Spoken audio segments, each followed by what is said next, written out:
Olá, buscadores da sabedoria e da paz interior. Sejam bem-vindos ao seu santuário estoico. E se a ferida mais profunda que você carrega, a cicatriz que ainda pulsa em noites silenciosas, não tivesse sido causada por um estranho em uma rua escura, mas por alguém que um dia segurou sua mão para atravessar essa mesma rua, alguém que compartilha seu sangue, sua casa, suas memórias mais antigas. Esse tipo de traição ressoa de uma forma diferente. Ela não apenas corta, ela estilhaça a fundação sobre a qual construímos nosso primeiro entendimento do mundo. Desde o momento em que nascemos, nos é contada uma história sagrada, a de que a família é para sempre, que o sangue é mais espesso que a água, que irmãos são nossos amigos mais antigos, nossos protetores natos, as testemunhas silenciosas de toda a nossa jornada. Mas o que acontece quando esse laço sagrado se transforma em um campo de batalha? Quando a pessoa que deveria ser seu porto seguro se torna a tempestade?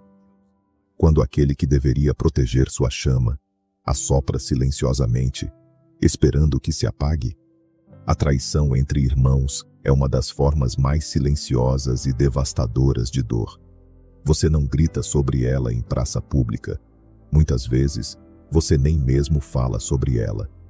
Você a enterra sob camadas de racionalização, de desculpas, de um senso de dever.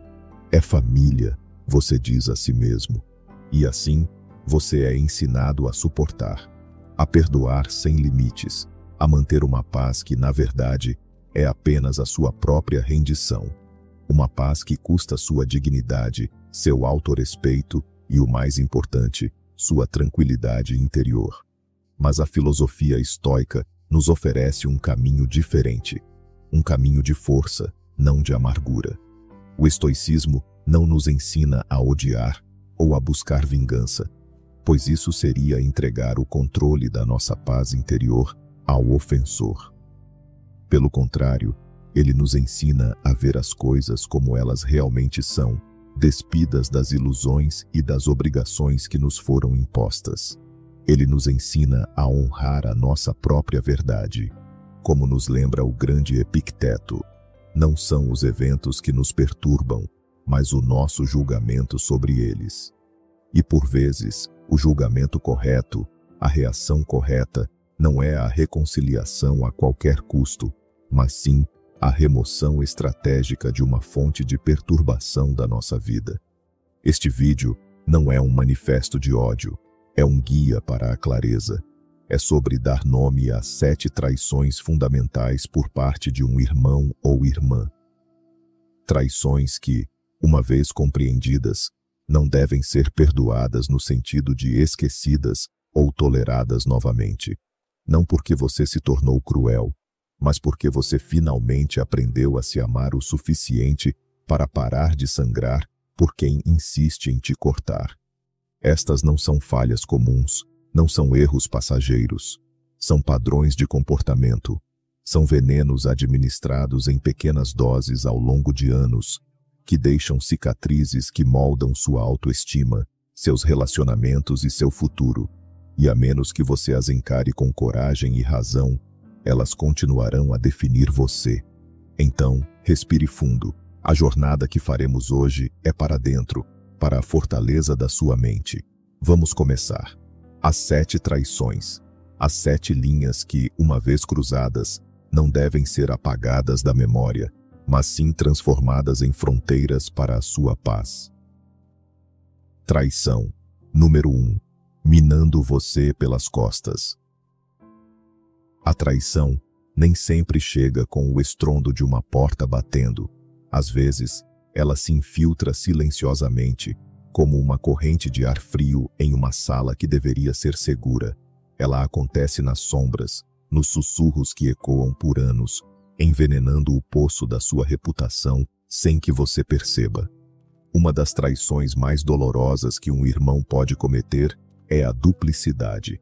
Na sua frente, ele sorri, ele te apoia, ele te chama de meu irmão, minha irmã, mas pelas suas costas, a narrativa muda. Em conversas com seus pais, com outros familiares, com amigos em comum, ele planta sementes de dúvida. Ele distorce suas palavras, exagera suas falhas e apresenta uma versão caricata e diminuída de você. É uma crueldade calculada, pois o dano é invisível. Você não pode prová-lo, mas pode senti-lo. Você começa a notar um olhar diferente em seus pais, uma hesitação na voz de um primo. Eles começam a questionar suas escolhas, seus valores, seu caráter, e você se pergunta: o que eu fiz? Até que um dia, a verdade escapa. Uma frase que você nunca disse, uma história que nunca contou, uma intenção que nunca teve, volta para você através de outra pessoa. E a fonte é inconfundível. Essa traição destrói o alicerce da confiança familiar. Você foi ensinado que, não importa o quão cruel o mundo lá fora possa ser, dentro de casa você teria um aliado. Mas agora, seu aliado se revelou seu rival silencioso, não em uma competição aberta e honesta, mas em uma campanha de sabotagem secreta. Imagine um homem, vamos chamá-lo de Carlos. Desde jovem, Carlos lutava pela aprovação de um pai severo. Ele trabalhava duro, apoiava a família, estava sempre presente. Seu irmão mais novo, a quem Carlos ajudou a criar, sempre o elogiava em público, chamando-o de meu herói. Um dia, em uma reunião de família, Carlos ouviu, sem querer, seu pai dizendo a um tio: "O Carlos é um bom rapaz, mas não tem cabeça para os negócios. O irmão dele me disse que ele é irresponsável com dinheiro, que vive se endividando." Carlos sentiu o chão desaparecer. As dívidas que ele tinha, na verdade, foram feitas para ajudar aquele mesmo irmão a começar um negócio que faliu. O irmão não só omitiu esse fato, como usou a consequência para destruir a imagem de Carlos perante a única pessoa cuja opinião ele mais valorizava. O imperador estoico, Marco Aurélio, escreveu em suas meditações: "A melhor vingança é não ser como o seu inimigo." Mas antes de decidir não ser como ele, você precisa entender o que ele é. Palavras ditas pelas costas são adagas invisíveis. Elas não matam o corpo, mas podem assassinar a reputação, fraturar laços e semear uma vida inteira de desconfiança. O que fazer? A raiva é a primeira resposta, o desejo de expor o traidor. Mas o estoico escolhe um caminho diferente. Reconheça a realidade. A primeira etapa é aceitar a dura verdade sem sentimentalismo. Seu irmão demonstrou, através de ações, que não é uma fonte confiável de apoio. Isso não é um julgamento emocional, é uma observação factual. Aplique a dicotomia do controle. Você não pode controlar o que seu irmão diz ou pensa. Tentar policiar suas palavras é uma batalha perdida que irá drenar sua energia. O que você pode controlar? Sua resposta, sua paz e, crucialmente, o fluxo de informação. A partir de agora, pratique a dieta de informação. Não compartilhe mais suas vulnerabilidades, seus sonhos ou suas inseguranças com essa pessoa. O acesso à sua vida interior é um privilégio e ele o perdeu. Defenda sua verdade, não sua honra. Não entre em uma guerra de lama. Isso só o rebaixará ao nível dele. Em vez disso, viva sua verdade de forma tão clara e consistente que as mentiras dele se tornem irrelevantes. Fale diretamente com seus pais ou com quem foi envenenado, não para acusar, mas para esclarecer. Diga: ouvi dizer que existe uma preocupação sobre minhas finanças. Quero ser transparente com vocês sobre minha situação. Apresente fatos, não emoções. Sua calma e honestidade serão mais poderosas do que qualquer calúnia. Lembre-se, o título de irmão não concede imunidade à traição.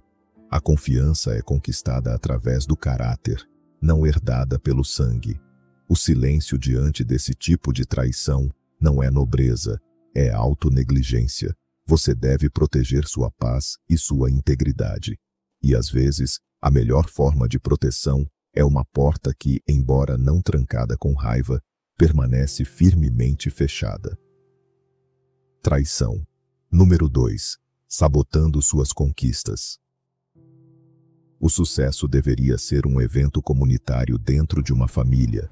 Quando um irmão se eleva, a maré deveria subir para todos, em orgulho, em inspiração.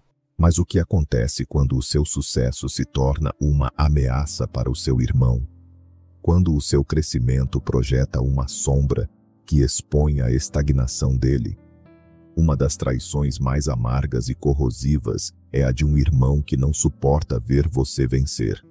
Em vez de aplaudir, ele compete. Em vez de encorajar, ele critica. E ele faz isso de forma magistralmente sutil, disfarçando a inveja em conselhos, preocupações ou piadas. Ele diz coisas como: "Você teve sorte", minimizando seu esforço. Ou "Cuidado para não mudar demais", sugerindo que seu crescimento é uma falha de caráter. Ou o clássico: "Você agora se acha melhor que todo mundo, né?", projetando a própria insegurança dele em você. Essa traição é sutil porque ela se veste com o manto do amor. Mas a mensagem por baixo é clara e fria. Sua luz me ofusca. Seu progresso expõe minha inércia. Portanto, por favor, pare de brilhar para que eu não me sinta tão no escuro. Ele não tenta te derrubar com um golpe, mas te puxar para baixo com o peso constante de sua negatividade. Pense em uma mulher. Vamos chamá-la de Helena. Helena passou anos estudando para um concurso público dificílimo, noites em claro, sacrifícios, uma dedicação monástica. Quando finalmente foi aprovada, sua família explodiu em alegria. Seus pais choraram, seus amigos celebraram. Mas sua irmã mais velha, após um sorriso forçado, disse na frente de todos na festa: "Que bom, maninha. Agora pelo menos você vai ter um salário fixo para pagar aquela sua dívida da faculdade, né?" Já não era sem tempo. Com uma única frase, ela transformou um momento de triunfo em um lembrete de uma luta passada, diminuindo a conquista e rebaixando Helena. Essa traição não é sobre dinheiro ou status, é sobre segurança emocional. Um irmão que se sente pequeno por dentro não consegue celebrar a grandeza em outra pessoa, especialmente em alguém que cresceu ao seu lado. Seu sucesso se torna um espelho que reflete o que ele sente que não conseguiu alcançar. E em vez de fazer o trabalho interno para consertar sua própria imagem, ele tenta quebrar o espelho. Sêneca nos ensina que a inveja é o mais tolo dos vícios, pois não há vantagem a ser ganha com ela. Você não pode curar a inveja do seu irmão, mas pode se recusar a ser vítima dela. Trate a inveja como um indiferente. Na filosofia estoica, coisas fora do nosso controle, como a opinião ou os sentimentos dos outros, são indiferentes. A inveja do seu irmão é um evento externo. Ela existe, mas só tem poder sobre sua alegria se você permitir. Reconheça-a pelo que ela é, um problema dele, não seu, e recuse-se a internalizá-la. Não diminua sua luz. A pior resposta à inveja de alguém é encolher-se para fazê-lo se sentir maior. Isso é uma traição a si mesmo. Continue a crescer, a celebrar suas vitórias, a perseguir seus objetivos. Sua jornada não precisa de permissão. Se ele se sentir desconfortável, essa é uma oportunidade para ele crescer, não para você diminuir. Crie distância emocional. Você não precisa cortar os laços de forma dramática. Apenas pare de procurar validação ou celebração onde você sabe que não vai encontrar. Compartilhe suas grandes vitórias com aqueles que genuinamente vibram com você. Para o irmão invejoso, mantenha as conversas em um nível superficial e neutro. Proteja sua alegria com o mesmo afinco com que protege seus bens mais valiosos. Seu sucesso não é uma ofensa. Sua felicidade não é um ataque. Você não deve pedir desculpas por se tornar a pessoa que estava destinada a ser. Continue sua caminhada. Deixe que a amargura dele seja apenas um ruído de fundo, cada vez mais distante, à medida que você avança em direção à sua própria luz. Traição. Número 3. O passado como arma. Existe algo de sagrado nas memórias da infância. As piadas internas, os segredos compartilhados sob as cobertas, a cumplicidade de quem enfrentou o mundo lado a lado. Esse passado compartilhado deveria ser a argamassa que une os irmãos. Mas, nas mãos erradas, essa argamassa se torna uma arma. Uma das traições mais manipuladoras é quando um irmão usa essa história compartilhada não para conectar, mas para controlar. Ele transforma seu passado em uma coleira, te puxando de volta sempre que você tenta avançar. Ele te lembra de seus erros antigos, não para te ajudar a refletir, mas para te manter pequeno. Ele evoca momentos de vergonha, não para compartilhar uma risada, mas para te coagir à obediência. E como é família, você hesita. A culpa surge. Você sente que deve algo a ele, mas a única dívida que você tem é consigo mesmo. A dívida de se libertar de uma versão sua que não existe mais. Essa traição, muitas vezes, se manifesta como chantagem emocional. Frases como: lembra daquela vez que eu te acobertei com nossos pais? Eu nunca contei a verdade. Ou, se eu contasse para sua esposa o que você fazia na adolescência. Eles usam seu passado como um trunfo, uma carta que podem jogar a qualquer momento para ganhar o jogo do presente.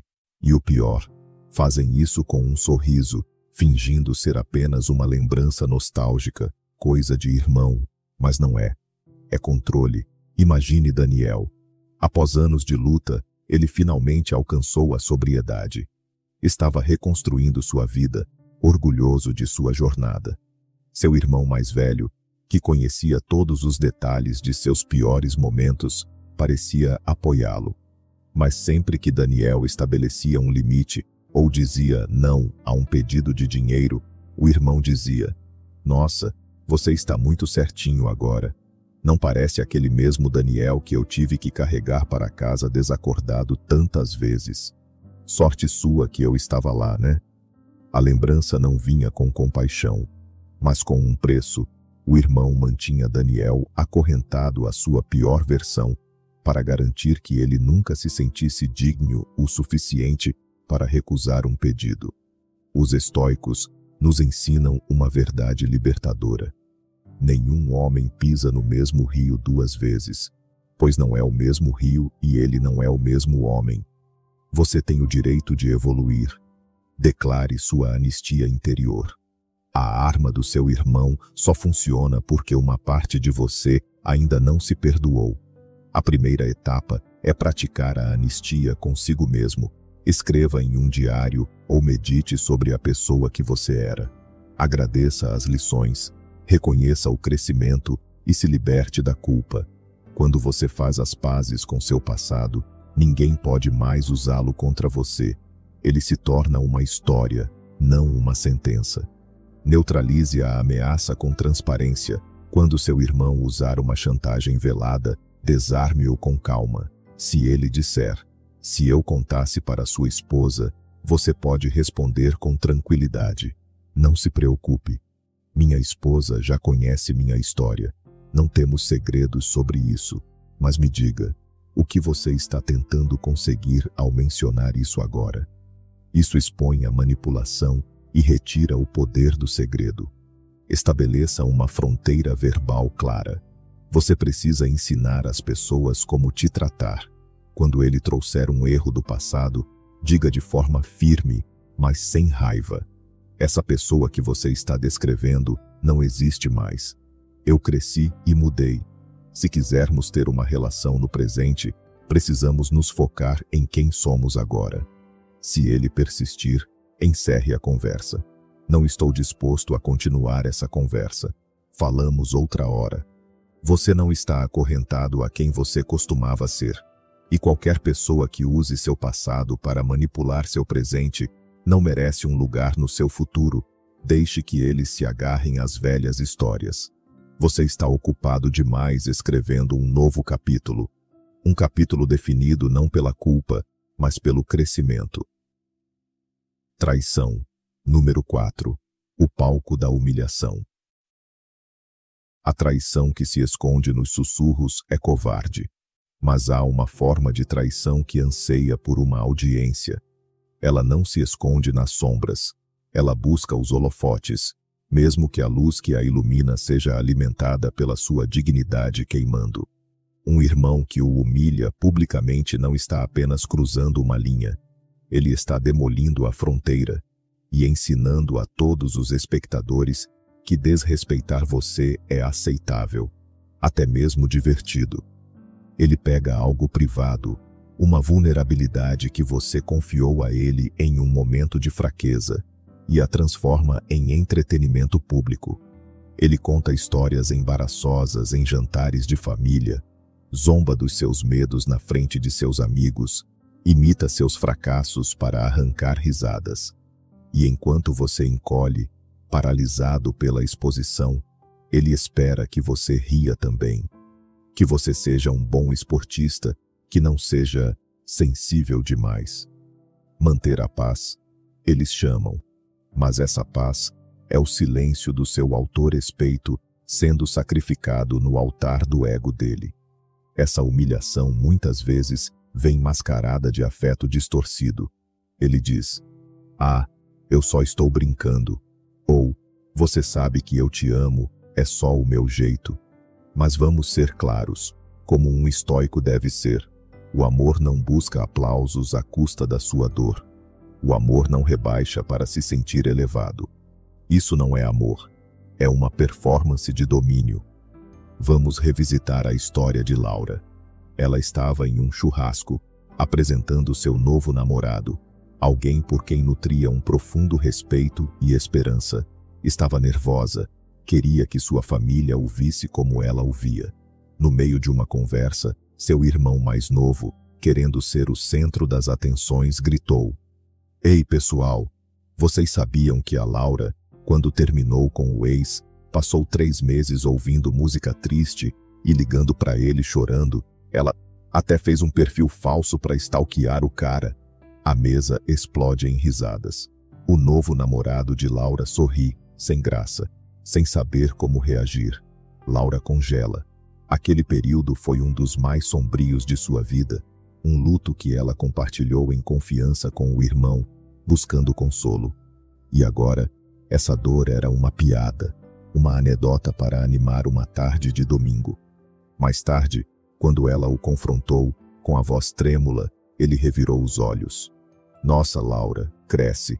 Foi só uma piada. Você precisa relaxar." Mas não foi uma piada. Foi um ato de traição. Foi uma demonstração pública de que a confiança dela não tinha valor. Epicteto nos ensina que, se alguém te insulta, a ofensa real não está em suas palavras, mas no seu julgamento de que elas são ofensivas. Embora devamos nos esforçar para sermos indiferentes ao insulto, também devemos ser sábios para reconhecer o que o ato de insultar revela sobre o caráter do outro. A prática da pausa sábia. No momento da humilhação pública, a sua reação é o que o agressor mais deseja. Raiva, lágrimas, um confronto explosivo. Tudo isso alimenta o drama. O estoico escolhe a arma mais poderosa, a calma. Respire fundo, mantenha a compostura. Ofereça um silêncio digno ou uma resposta neutra como: "Essa é uma história bastante pessoal para se compartilhar aqui." Você não está reprimindo sua dor, está se recusando a participar do espetáculo dele. A ausência da sua reação dramática cria um vácuo que expõe a crueldade do ato dele por si só. A confrontação privada e firme. A conversa não deve acontecer na frente da plateia. Mais tarde, em um ambiente privado, você deve estabelecer sua fronteira. Não use acusações. Use fatos e sentimentos. Diga: Quando você expôs minha dor passada para fazer os outros rirem, eu me senti traída e humilhada. A confiança que eu tinha em você foi profundamente abalada. Não peça um pedido de desculpas. Declare o efeito da ação dele. O objetivo não é fazê-lo se sentir culpado, mas sim informá-lo de que uma consequência real ocorreu. A confiança foi quebrada. Reavalie o acesso à sua vulnerabilidade. Confiança é como um cofre. Algumas pessoas merecem a combinação, outras apenas a permissão para ver o lado de fora. Alguém que usa suas vulnerabilidades para entretenimento provou que não é digno de guardar seus tesouros. A partir desse momento, a porta para suas confidências mais profundas deve ser fechada para essa pessoa. Isso não é punição, é proteção. Família não é um passe livre para a crueldade. Sangue compartilhado não justifica a humilhação pública. Você merece relacionamentos que honrem sua verdade, não que a explorem. Traição. Número 5. O vazio da ausência. Nem todas as traições são cometidas por ações. Algumas das mais profundas são forjadas na inação, no silêncio, no espaço vazio onde o apoio deveria ter estado. Poucas dores se comparam à de perceber que seu irmão não esteve lá quando você mais precisou. Você estava sofrendo, lutando, enfrentando uma crise que abalou seu mundo, a perda de um emprego, o fim de um relacionamento, uma doença. Você não pedia um milagre, apenas um gesto, uma mensagem de texto, uma ligação, um simples "estou pensando em você, como você está aguentando?". Mas o silêncio foi absoluto. Ele desapareceu. Não fisicamente, talvez ele estivesse a apenas alguns quilômetros de distância, mas emocionalmente, ele estava em outro universo. Ele se calou quando seu mundo desmoronava. Essa traição é difícil de articular. Para os outros, parece que nada aconteceu. Afinal, ele não te atacou, não mentiu, não te humilhou. Ele simplesmente não fez nada. Mas essa ausência, esse vácuo, ressoa mais alto do que qualquer insulto. É um grito silencioso que diz: sua dor não é importante o suficiente para interromper minha rotina. Pense em Jason. Ele perdeu o emprego de 15 anos e, pouco depois, sua esposa pediu o divórcio. Ele mergulhou em uma depressão profunda, um nevoeiro de desespero. Sua irmã, que morava a 20 minutos de distância e com quem ele sempre teve uma relação cordial, nunca entrou em contato, nem uma vez. Meses depois, quando Jason começou a se reerguer, ele a encontrou em um evento de família e perguntou, com o coração na mão, por que ela havia se mantido tão distante. Ela respondeu com uma desculpa superficial. Ah, eu imaginei que você precisava de espaço. Mas Jason não precisava de espaço. Ele precisava saber que não era invisível, que alguém se importava. O espaço que ela deu foi um abismo que nunca mais pôde ser totalmente transposto. O filósofo estoico Sêneca disse uma verdade atemporal. A adversidade não constrói o caráter, ela o revela. Em tempos de dificuldade, você aprende, com uma clareza brutal, quem realmente está ao seu lado, e o silêncio de um irmão, nesses momentos, te conta tudo o que você precisa saber. A ausência emocional não é neutra. Ela deixa uma marca, ensinando que seu sofrimento é um fardo para aqueles que deveriam ajudar a carregá-lo. Pratique o amor fati, amor ao destino. Não desperdice sua preciosa energia mental, desejando que seu irmão fosse diferente ou se lamentando pela falta de apoio. Aceite a realidade como ela se apresentou. Amor fati não significa gostar da dor, mas sim aceitar a verdade que a dor revelou. A verdade é, o caráter dele é tal que ele é incapaz ou não está disposto a oferecer apoio em tempos de crise. Essa clareza, embora dolorosa, é um presente. Ela te liberta de falsas expectativas. Cultive seu círculo de apoio. Os estoicos valorizavam a verdadeira amizade. Se a fonte de apoio que você esperava secou, é hora de cultivar outras fontes. Invista sua energia emocional naqueles que demonstram cuidado, amigos, um parceiro, outros parentes. Construa sua família escolhida, aquela unida não pelo sangue, mas pela virtude da lealdade e do apoio mútuo.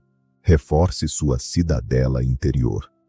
Em última análise, a filosofia estoica nos ensina a encontrar nossa força mais profunda dentro de nós mesmos.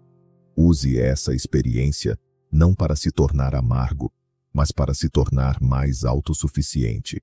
Pratique o journaling como uma forma de processar suas emoções. Medite para encontrar a calma em meio à tempestade.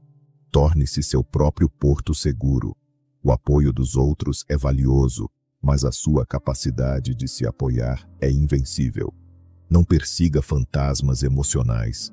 Não gaste seu fôlego explicando sua dor a quem nunca esteve disposto a ouvir. Honre aqueles que aparecem, eles são seu verdadeiro batalhão. Os outros são apenas visitantes de passagem. Traição. Número 6. As correntes invisíveis. Às vezes, a traição não é um ato, mas uma expectativa. Um acordo silencioso que você nunca assinou, mas que é forçado a cumprir todos os dias. Uma das traições mais sufocantes é quando um irmão te aprisiona em um papel familiar que te esgota, te limita e lentamente apaga quem você realmente é. Talvez você seja o cuidador, aquele que deve sacrificar tudo pela felicidade dos outros. Talvez você seja o forte, a quem nunca é permitido fraquejar ou pedir ajuda. Talvez você seja o pacificador, responsável por mediar conflitos que não são seus. Ou o bem-sucedido, que carrega o peso de nunca poder falhar. Ou o problemático, de quem nada de bom se espera, um papel que te impede de crescer. Você já se perguntou quem te escalou para esse papel? Você o escolheu ou ele te foi imposto? Irmãos são, muitas vezes, os guardiões desses papéis. Eles esperam que você atenda o telefone de madrugada, que empreste o dinheiro que não tem, que organize todas as festas de família, e no momento em que você tenta sair do roteiro, quando você estabelece um limite, diz não, ou prioriza sua própria saúde, a acusação vem rápida. Você está egoísta. Você mudou. O que eles realmente querem dizer é: você não está mais tornando minha vida mais fácil à custa da sua. Pense em Marcos, o filho mais velho. Desde cedo, ele foi o responsável. Ele mediava as brigas dos pais, aconselhava os irmãos mais novos sobre suas carreiras, ajudava financeiramente a todos. Por anos, ele desempenhou esse papel com um misto de orgulho e exaustão. Mas quando seu próprio casamento começou a ruir sob o peso de tanta responsabilidade externa, ele sofreu um esgotamento. Ele comunicou à família que precisava de um tempo para focar em si mesmo, para fazer terapia, para salvar seu relacionamento. A reação foi gélida. Seus irmãos o acusaram de abandonar a família. Um deles disse: "Você sempre foi nossa rocha. Se você desmoronar, o que será de nós?" Não era amor, era apropriação. Eles não o viam como uma pessoa, mas como uma função. O estoicismo nos ensina a viver de acordo com a natureza, nossa própria natureza racional. Você não nasceu para ser um personagem em uma peça escrita por outros. Você nasceu para ser o autor da sua própria vida. O exercício de autodefinição. Separe um tempo para uma reflexão profunda, como Marco Aurélio fazia todas as manhãs. Pergunte a si mesmo: quem sou eu, separado do que minha família espera que eu seja? Quais são os meus valores, minhas necessidades, meus limites? Que papel eu escolho desempenhar na minha própria vida? Escreva as respostas. Torne sua identidade uma escolha consciente, não uma herança passiva. A prática do não. Virtuoso. Dizer não Não é um ato de agressão, mas de integridade. Um não, dito para proteger sua saúde mental, seu tempo ou seus recursos, é um ato de virtude. É mais honesto e, a longo prazo, mais amoroso do que um sim, dito com ressentimento. Pratique dizer não com calma e firmeza, sem a necessidade de longas desculpas. Eu não poderei ajudar com isso desta vez. Ponto final. Comunique suas novas fronteiras. Sair de um papel exige comunicação. Anuncie suas novas regras de engajamento. Diga aos seus irmãos: eu amo vocês, mas não posso mais ser o mediador dos conflitos de vocês. Vocês são adultos e precisam resolver isso entre si. Ou, eu preciso focar na minha estabilidade financeira agora, então não poderei mais ajudar com empréstimos. Eles podem resistir, mas a consistência na sua nova postura eventualmente ensinará os novos limites. Você não precisa atear fogo a si mesmo para manter os outros aquecidos. Não é seu dever carregar o peso emocional de uma família que se recusa a dividir a carga. Saia do papel. Entre na sua verdade. E deixe que aqueles que te amam de verdade aprendam a encontrar você lá. Traição. Número 7. A guerra pelo trono. Existe uma guerra silenciosa que assola algumas famílias. Uma competição não por amor, que deveria ser abundante, mas por aprovação, que é tratada como um recurso escasso. Quando um irmão transforma o desejo por louvor parental em uma competição, ele muitas vezes não tenta apenas se elevar. Ele te empurra para baixo para conseguir chegar mais alto. Esta é talvez a mais insidiosa das traições, pois ataca a sua conexão com a fonte original de amor e segurança. Ela envenena o poço da relação entre você e seus pais. A princípio, é difícil de detectar. Pode parecer apenas ambição ou autoconfiança. Mas lentamente, os padrões emergem. Ele distorce histórias para se colocar como o herói e você como o vilão ou o tolo. Ele sutilmente ressalta suas falhas em conversas com seus pais, bem no momento em que eles estão te elogiando. Ele traz à tona um erro seu do passado, logo antes de anunciar um novo sucesso dele. Ele se posiciona como o filho leal, o responsável, aquele que realmente se importa, implicando que você não é nada disso. A dor aqui é dupla. Você não apenas lida com a sabotagem do seu irmão, mas também começa a se sentir como se estivesse sendo constantemente julgado e mal interpretado por seus próprios pais. Você não está mais sendo visto por quem você é, mas comparado a uma versão cuidadosamente fabricada e encenada do seu irmão. Vamos imaginar Jenna, que sempre foi próxima de sua mãe. Quando sua irmã mais velha começou a visitar a mãe com mais frequência, levando presentes e oferecendo ajuda, Jenna ficou feliz. Mas então, os comentários sutis começaram. Em um café da tarde, a irmã disse à mãe: "Mãe, eu me preocupo com a Jenna. Ela parece tão estressada, tomara que ela esteja se cuidando. Lembra como ela era mais tranquila antigamente?" Parecia preocupação, mas era uma insinuação. Lentamente, a mãe de Jenna começou a tratá-la com uma ansiedade protetora, questionando suas decisões. Jenna se viu constantemente se defendendo, explicando sua vida, até que percebeu. Ela não estava mais lutando por compreensão. Estava lutando contra uma imagem que sua irmã havia pintado dela. A sabedoria estoica nos lembra que o homem sábio busca a verdade, não a aprovação. A busca frenética por favoritismo é um sinal de profunda insegurança. Abandone a competição. A única maneira de vencer este jogo é se recusar a jogar. Não entre na disputa.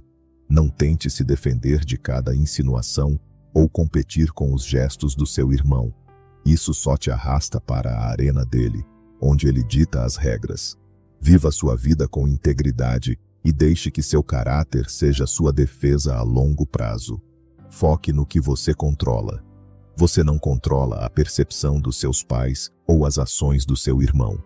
Você controla suas próprias ações. Seja um bom filho ou filha de acordo com seus próprios padrões de virtude. Ligue para seus pais porque você os ama, não para marcar pontos. Visite-os porque você valoriza o tempo com eles, não para ser visto. A autenticidade tem um peso que a performance nunca poderá igualar. Encontre a aprovação interior. A necessidade desesperada de aprovação externa é uma prisão.